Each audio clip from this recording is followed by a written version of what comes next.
Bonjour, dans cette vidéo je vais vous montrer une recette de savon à faire soi-même très facile. On va utiliser de la lessive de soude et le principe de saponification à froid, mais vous allez voir que c'est simple. Pour la petite histoire, moi j'avais un petit peu peur de me lancer dans la fabrication de savon.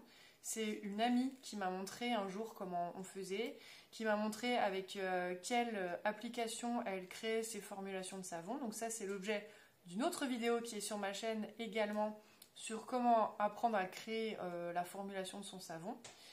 Et je me suis rendu compte en fait que c'était vraiment facile et que je me faisais un petit peu une montagne de la création d'un savon fait maison, mais qu'en fait franchement c'est facile.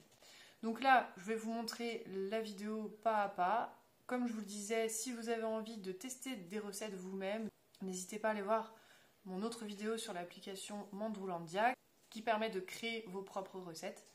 Et si vous n'avez pas trop envie de creuser plus le sujet, vous pouvez déjà expérimenter le fait de faire des savons avec cette vidéo-ci. La recette que je propose, elle va vous permettre de faire 3 petits savons de 40 grammes environ. Vous pouvez doubler les doses si vous voulez faire 6 petits savons selon la forme des moules que vous avez, le nombre de grammes que vous avez dans vos moules. Donc là, en gros, ça fait 120 grammes de savon au total, avec les proportions que je vous donne là. C'est un savon sans huile essentielle qui convient parfaitement pour les peaux sèches et sensibles. Je l'ai déjà fait plusieurs fois avant de vous tourner la vidéo. Pour moi, il est génial. Je valide à 100% ce savon. Il est, je trouve, très bien pour la douche comme pour se laver les mains. Je n'ai pas testé sur le visage parce que je ne me sers pas de savon sur le visage. Mais je pense qu'il conviendrait aussi. Il est dans la catégorie des savons très doux. J'ai choisi volontairement de rajouter de la glycérine, ça veut dire qu'il sera aussi un petit peu plus mou, il va fondre un petit peu plus vite que des savons habituels, mais ça lui confère aussi des propriétés un petit peu plus hydratantes.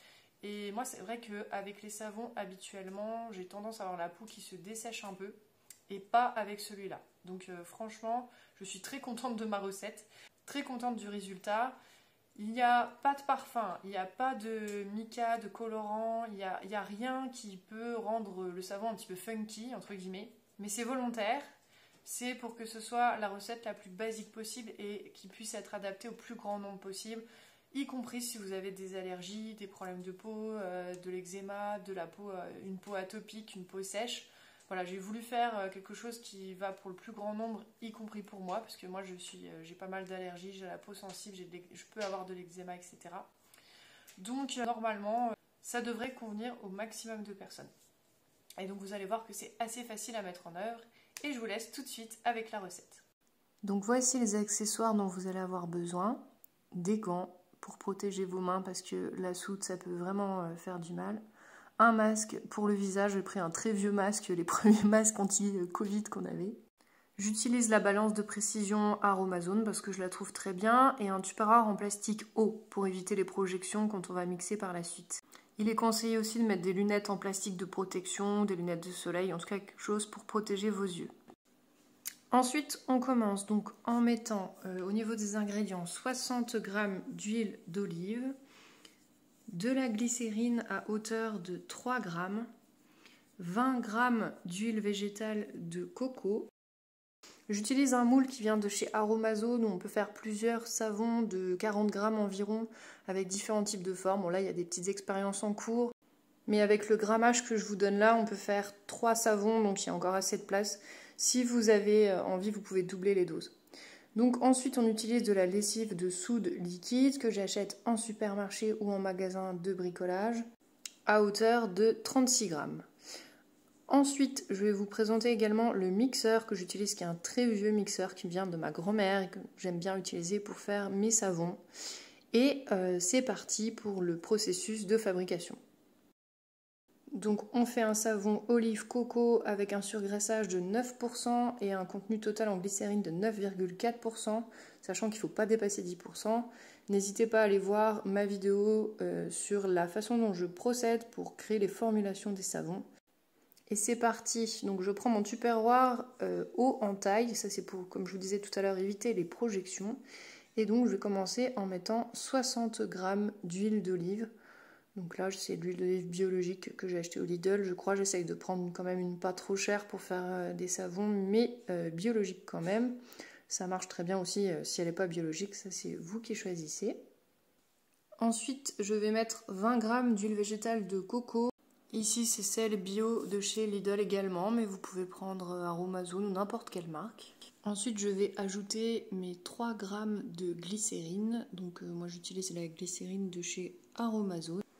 Et ensuite, on va faire fondre le tout au bain-marie. Alors moi, maintenant, ma nouvelle technique de bain-marie, c'est ça.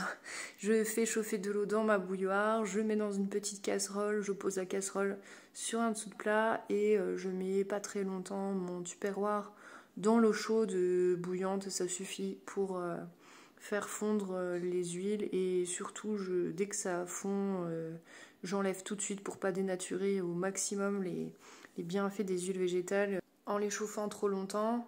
Là, l'objectif, c'est de faire fondre l'huile de coco. C'est la seule qui doit fondre dans le mélange qu'on a mis.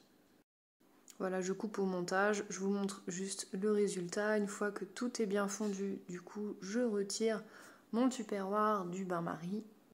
Je le remets sur ma balance et là, ça va être le moment d'ajouter la soude liquide. Donc, c'est le moment où il faut faire très très attention à ne pas en mettre sur sa peau, pas de projection dans les yeux, etc. Et donc là, pour cette recette, je mets 36 g. Ensuite vient l'étape du mixage. Donc là, je prends mon mixeur de cuisine et tout simplement, je l'allume et je mixe pendant assez longtemps. Normalement, il est conseillé d'avoir un mixeur différent pour ce que vous faites en préparation culinaire et quand vous faites des savons. Et donc l'objectif, c'est de mixer jusqu'à obtenir ce qu'on appelle une trace. Alors une trace, je vais vous la montrer plus tard dans la vidéo. En fait, c'est quand on relève le mixeur de sa pâte, ça fait comme une petite trace dans la pâte, comme une texture un peu de mayonnaise, et c'est là qu'on sait qu'on a terminé. Donc je vais vous montrer ça en vidéo. Je vais un petit peu avancer le moment du mixage parce que ça dure quand même quelques minutes.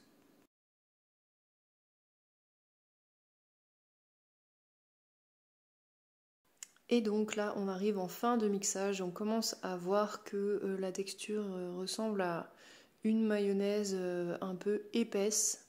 C'est ça qu'on cherche à obtenir comme texture. Et donc quand on est à ce stade et qu'on lève le mixeur, vous voyez, il reste des traces dans la pâte à savon. Et donc c'est là qu'on se dit qu'on a terminé et qu'on va pouvoir mettre nos savons dans les moules. Donc je prends mes moules Aromazone, je fais couler ma pâte à savon, je remplis jusqu'à peu près en haut. Donc là, avec les ingrédients que je vous ai donnés, on peut faire 3 savons, mais effectivement, si vous avez un petit moule de 6, vous pouvez doubler la recette. Et donc après, on va laisser 24 heures reposer à l'air libre notre moule et nos savons.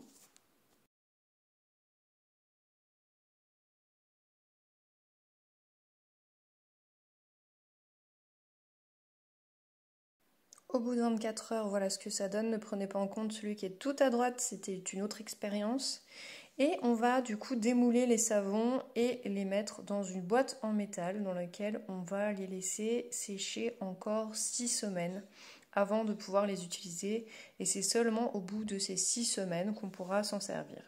Moi je m'en sers à la fois comme savon pour les mains et sous la douche. Ils sont très bien, très doux comme je vous disais. Ils sont adaptés aux peaux sensibles. Et voilà le résultat après un temps de 6 semaines de séchage dans la boîte en métal. Voilà, j'espère que cette recette vous aura plu et que vous allez apprécier faire des savons et que vous serez très satisfait du résultat.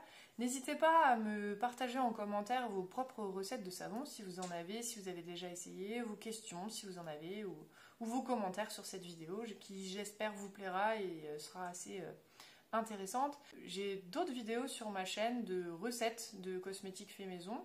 Je vous mets en barre d'infos ou dans le i ces différentes playlists et recettes si vous êtes intéressés. Je fais aussi des vidéos sur des produits terminés que j'ai testés ou des produits tout faits, pas forcément que sur du fait maison, du DIY. Donc n'hésitez pas à aller voir tout ça et à vous abonner et à mettre des likes si vous avez apprécié cette vidéo parce que ça m'aide beaucoup avec l'algorithme YouTube. Je vous souhaite une très bonne journée, je vous dis au revoir et à bientôt.